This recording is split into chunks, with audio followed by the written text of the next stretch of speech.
투자는 건강하게, 맘 편하게, 오래. 안녕하세요. 캡인베스트먼 허종욱입니다. 오늘은 반도체 장비 기업 하나를 골라서 반기 실적 분석을 해보겠습니다. HPSP, 사람들이 흡습이라고 부르더라고요. HPSP의 반기 실적을 분석해보면서 이 기업이 도대체 실적이 왜 저렇게 나왔을까? 그럼 밸류에이션은 어떨까? 지금 주가는 반도체가 되게 많이 하락하고 있는 상황인데 어느 정도로 편안한 가격대일까 하는 거 한번 같이 살펴보겠습니다. 영상 도입부에서 한번 강조를 드리지만 제가 지금부터 말씀드리는 내용은 여러분들한테 매수나 매도 추천을 드리는 게 절대 아님을 밝히고요. 그냥 공부 차원에서 학습 차원에서 반도체 기업 이렇게 분석하시면 되겠다 하는 거를 알려드리기 위함이니까 그저 참고하시고 공부하시기 위한 목적으로 화면 따라와 보시면 좋겠습니다. 흡습이 손익계산서고요. 작년에 매출 1,000억 냈어요. 올해 650억 냈습니다. 작년에 영업이익 600억 냈어요. 올해 300억 냈어요. 매출도 거의 굉장히 크게 35% 정도 감소했고요. 영업이익은 반토막 났습니다. 완전 반토막 나버렸어요. 왜 그럴까 하는 거죠. 근데 왜 그럴까를 밝히기 전에 일단은 이게 지금 HPS 흡수비가 원래도 그렇게 밸류에이션이 편안한 구간에 있는 친구는 아니었어요. 그래서 이렇게 이익이 꺾인 상황에서 우리가 이 기업의 밸류에이션, PE 레이쇼를 어느 정도까지 봐줄 수 있을까에 대한 이야기를 먼저 해보고 넘어가시죠. 제가 이 자료를 만들었을 때가 8월 말이었는데 이때 기준으로 시총이 한 2조 5천억 정도 됐습니다. 근데 반기 기준으로 순이익이 357억이 나왔거든요. 요거 기준으로 연율화를 해서 계산을 해보면 퍼가 34배가 나와요. 그러면 이게 어느 정도 레벨대냐라고 하면 제가 항상 말씀드리지만 우리나라 기업들의 평균 PER은 대략 10배에서 12배, 조금 더 가면 한 14배 정도고 기업이 조금 고성장한다, 마진이 굉장히 높고 성장성이 좋다라고 하면 한 20배 정도 받을 수가 있고 20배에서 22배. 그리고 작년에 한미반도체, 올해 초반에 한미반도체처럼 야 얘는 진짜 미친놈이다 라고 할 정도의 성장을 보여주는 기업이면 정말 이례적으로 30배 정도 줄 수 있다 라고 저는 말씀을 항상 드리는데 흡수비 같은 경우는 지금 올해 이익 난 거를 가정해서 보면 34배가 나오는 거니까 이게 밸류에이션이 결코 편하지 않은 자리에 있는 거예요. 물론 저희가 밸류에이션을 할 때는 지금 이미 난 이익을 기준으로 밸류에이션 하는 거는 좀 잘못된 선택이기는 합니다. 왜 그러냐면 주식시장은 항상 9개월에서 1년 정도의 미래를 선반영하거든요. 그러면 저희가 지금 24년도 반기 실적을 낸 거 가지고 24년도 이익을 연율화해서 보기에는 이미 24년도가 제가 지금 촬영 일자가 9월이잖아요. 이미 거의 다 끝났어요. 그러다 보니까 이미 주식시장은 24년도 실적에는 그렇게 큰 관심이 없습니다. 오히려 어느 실적에 관심이 많냐면 2015년도 실적이 나오는 거예요. 그래서 2015년도 컨센서스를 보시면 물론 이 이익이 진짜 나오느냐 그건 몰라요. 저희가 함께 공부를 해봐야 되는 겁니다. 근데 애널리스트들의 컨센서스에 따르면 25년도에 매출이 한 2,800억 정도 날 거고요. 영업이익이 1,500억 그리고 순이익이 1,300억 조금 안 되게 나올 것 같답니다. 그러면 25년도 예상되는 순이익을 기준으로 우리가 지금 PE 레이시오를 계산을 해보면 19.3배가 나오는 거예요. 한 20배 나오는 거죠. 그러면 얘가 만약에 고성장하고 마진이 되게 높은 친구다라고 하면 오케이, 그러면 20배 정도는 해줄 수 있어. 인정해 줄 수 있어. 이렇게 가는 거죠. 근데 우리는 지금 이 생각을 해야 되는 거예요. 자, 24년도 반기 기준으로 그러니까 순이익이 350억이었나요? 그 정도 나온 연율화를 하면 700억 정도밖에 안 나올 기업이 당장 내년에 1300억이 조금 안 되는 순이익으로 올라설 수가 있느냐? 거의 지금 2배가 성장한다는 얘기잖아요. 그 정도 순이익을 낼 수 있느냐를 백업해 볼 수 있는 자료를 한번 찾아보는 거죠. 자, 흡수비가 되게 재밌는 게 얘네들이 지금 캐파 확장을 하고 있습니다. 이건 저도 스터디를 하면서 IR 담당자랑 확인을 했었던 건데 지금 캐파 확장 중인 내역들이 있고 이게 다 안정화가 되면 기존의 장비를 생산할 수 있는 생산 캐파에 비해서 캐파가 2배가 됩니다. 그래서 재무제표 가서 보시면 지금 설비 신설 매입 계획이라고 나와 있죠. 22, 23, 24 이렇게 쭉 나와 있어요. 23년도 한 해 동안 건물, 공장이거든요.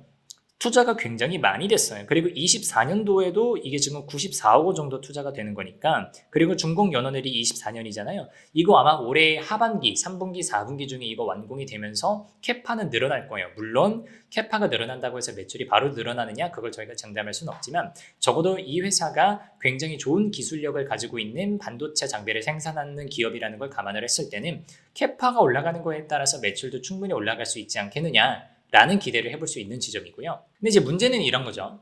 펄을 그렇다고 해서 자 순이익이 저 정도 난다는 거는 알겠어. 내가 인정. 순이익이 저 정도로 나. 근데 그렇게 25년도 예상한 순이익에다가 펄을 20배를 주는 게 말이 되느냐라고 하면 자 이 회사 영업이익률하고 ROE를 보세요. 제가 어느 정도 그러니까 적정퍼가 어느 정도 되는지를 우리가 생각해 보자라고 할 때 항상 영업이익률하고 ROE를 보라고 말씀을 드리거든요. 영업이익률 같은 경우 이 회사 보세요. 40, 40, 49, 53, 53 나오고요. 예상되는 게 올해 조금 떨어져서 52, 55, 55 이렇게 나와요. 마진이 그야말로 미친 기업이에요. 물론 이게 어떻게 가능한 거냐에 대해서는 뭐 여러분들 사업의 내용 쪽 가서 보시면 충분히 다 나오니까 기술에 대한 이야기는 제가 좀 아낄게요. ROE도 보시면 50, 얘가 상장 직후니까 81, 53, 34, 좀 떨어져서 26, 30, 29 이렇게 나와요. ROE가 우리나라 기업들의 평균 ROE는요 7% 중후반을 유지를 합니다. 근데 이 친구는 떨어진 게 26%라는 얘기예요. 기본적으로 마진이 어마무시하게 높고요. 기본적으로 주주 가치가 성장하는 속도가 되게 빠른 기업이에요. 그렇다 보니까 이런 기업들한테는 저는 망설이지 말고 퍼 20배 혹은 그 이상을 주라고 말씀을 드립니다. 얘가 이런 상황에서 매출까지도 폭발적으로 상승하는 기업이었다면 저는 과감하게 30배 주라고 이야기했었을 거예요. 근데 매출 자체가 막 폭발적으로 한미반도체처럼 늘어나는 기업은 아니라서 30배는 조금 오반 것 같고 한 20배, 22배 정도 주면 되지 않겠느냐라고 뭐 다른 강의 장소에 가서는 말씀을 드리기는 합니다. 어쨌든 저희가 실적과 멀티플의 곱으로 주가를 나타내는 PER의 관점에서는 실적은 25년도 예상치 정도 갖고 오고 물론 그게 낼 수 있다라는 근거가 깔려야 되겠지만 그 깔리는 거는 저희가 뭐 캐파 확장에 대한 내용을 확인을 했으니까 거기다가 펄을 몇 배 정도 줄까 영업이익률과 ROE 정도 감안을 했을 때 20배 정도 주면 되지 않겠느냐라고 그냥 얼추 때려볼 수 있겠다라는 거죠. 그래서 퍼가 지금 올해 이익 기준으로 막 30 몇 배가 나온다고 해서 이 기업이 너무 비싸서 손을 못 댈 정도다까지는 아닌 것 같아요. 그렇다고 제가 절대 매수 추천드리는 건 아닙니다. 그냥 공부만 해보시면 좋겠어요. 근데 딱 하나 이 회사에 대해서 조금 우려할 만한 부분이 하나가 있습니다. 지금 기사 보시면 이 회사는 반도체 고압수소 어닐링 장비를 하는 기업이에요. 일반 수소 어닐링에 비해서 고압수소 어닐링이 훨씬 더 좋은 저압에서 할 수 있기 때문에 뭐 반도체 불량률도 떨어지고 여러 가지 환경적으로 비용적으로 절약을 많이 해줄 수 있어서 이 회사가 이토록 기술력이 있고 마진이 저렇게 많이 나는 건데 최근에 예스티라고 하는 기업에서 이 고압수소 어닐링 장비에 대한 특허를 깨고 들어오는 거 아니냐라는 게 있어요. 그래서 흡수비, HPSB 쪽에서는 지금 예스티가 특허 침해했다라고 하면서 소송을 하는 거고 예스티는 무효 심판 내는 거니까 요거 관련해서 혹시라도 특허가 깨지면 기존의 어닐링 장비 쪽에서 HPSB가 사실상 독점하던 거를 조금 깰 수 있지 않느냐라는 우려가 들어오는 거고 물론 여기서 솔직하게 말씀드리면 예스티가 이 소송에서 이긴다고 하더라도 마켓 시어를 바로 뚫고 들어올 수 있느냐 그건 아닙니다. 반도체 장비 시장의 특성상 특허가 깨진다고 하더라도 그 마켓 시어 시장 점유율이 꺾여 들어가는 건 상당한 시간이 걸린다는 것을 먼저 이해를 해주시고 물론 리스크입니다. 그리고 두 번째로는 지금 보호예수 락업 물량이 문제가 됩니다. 지금 흡수비 최대 주주는 크레센도 에퀴티 파트너스래요. 근데 보시면 HPSP가 상장할 때 2년 6개월 동안 의무 보유하기로 했대요. 그래서 락업이 언제 풀린대요? 25년도 1월이면 풀린대요. 그래서 지금 오늘 촬영 일자가 9월이니까 한 4달 정도 남은 거예요. 4달 정도 남으면 여기는 PE잖아요. 사모펀드잖아요. 얘네들이 무작정 영원히 갖고 가는 친구들은 아니에요. 뭐 블록들로 매각을 하면 또 어떻게 될지는 모르겠지만 적어도 시장에 상당한 매도 물량이 2025년 1월 이후에 나올 수 있다는 거는 여러분들께서 두 번째로 고려하셔야 되는 리스크가 아닐까 생각합니다. 그래서 오늘은 흡수비, HPSB 분석을 해봤고요. 올해는 지금 실적이 굉장히 안 나옵니다. 장비주들이다 보니까 아무리 경쟁력이 있는 회사여도 지금 반도체 증산이 안 되고 있어서 잘 안 올라요. 하지만 밸류에이션을 어떻게 줘야 되느냐? 미래 실적을 기준으로 퍼 밸류를 우리가 계산을 해야 된다. 퍼 밸류로는 20배 줄 수 있을 것 같다. 왜? 영업이익률, ROE 높으니까.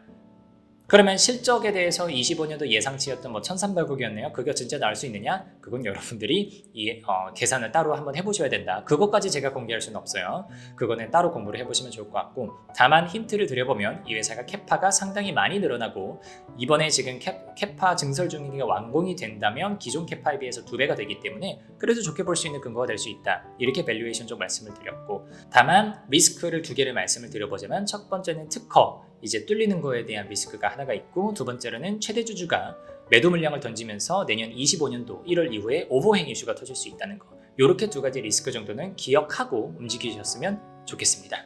오늘 강의가 도움이 되었기를 바라고요. 여기까지 하겠습니다. 감사합니다.